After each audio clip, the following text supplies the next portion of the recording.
Magandang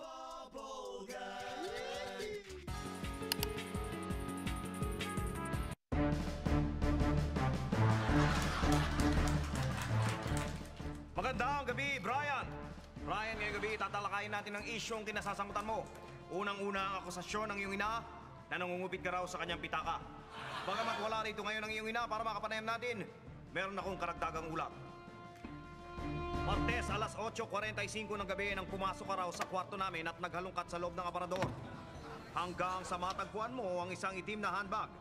Binuksan mo ito at nakitang ito'y naglalaman ng pera na nagkakahalagang 3,000 piso.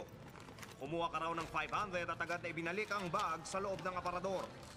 Nang biglang pumasok ng kwarto si Inday at inabutan kang nasa harapan ng aparador. Tagumpay na sana ang ginawa mong krimen at madali mong maitatangging ikay nangupit kung di ka sana nag-iwan ng ebidensya.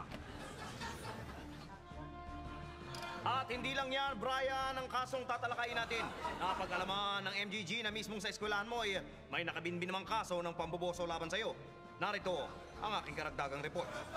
15 ng Hunyo, taong 2004, umiiyak ng maghain sa tanggapan ni Josefina Santos, principal ng John Forward High School, ng kasong pamboboso laban sa'yo. Ang isang babaeng itatago na lang natin sa pangalang Sara de la Cruz. Grabe talaga siya. Sinira niya yung trust ko sa kanya. Dating na ina-admire niya yung maganda kong legs. Ganun lang. Yung pala, hindi ko siya mapapatawad. Sinira niya yung pagkatao ko.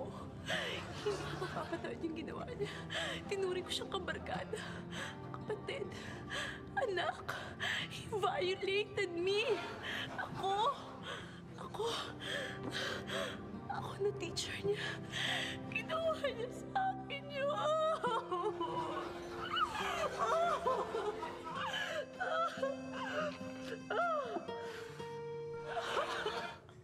Brian, nagtatapos ang gulong kinasasangkutan mo. Dahil sa sumbong na ginawa ni Sara, marami sa iyong mga naging biktima ang nagkaroon ng lakas na loob na lumitaw at maghain din ng reklamo laban sa iyo.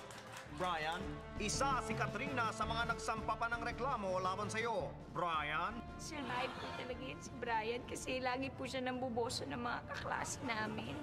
Madalas ka ba niyang busohan? Opo. Anong ginagawa niya?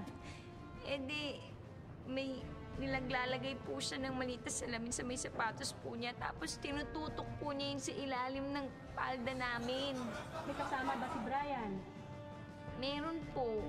Yung classmate po namin si Ronnie. Ang bastos. Brian, pinuntahan namin si Ronnie na itinuturong kasabot mo. Ngunit tumanggi itong magpa-interview. Pinabusohan niyo raw ni Brian yung mga ka-eskwela niyong babae. Totoo ba yun? Eh, ano yung nasa mata mo? Kuliti yan, ano? Brian, abangan sa susunod na linggo, tatalakayin ng MGG ang maliliit na butas sa kwarto ni Inday. Anay ba o kagagawan mo?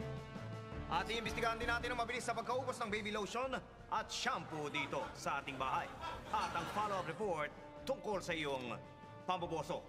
Hanggang dito lamang at akong lingkod, Golly Boy De Castro, na pansamantalang nagpapaalam at nagsasabing magandang gabi, Brian. Patay ka mamaya pag uwi ko dyan.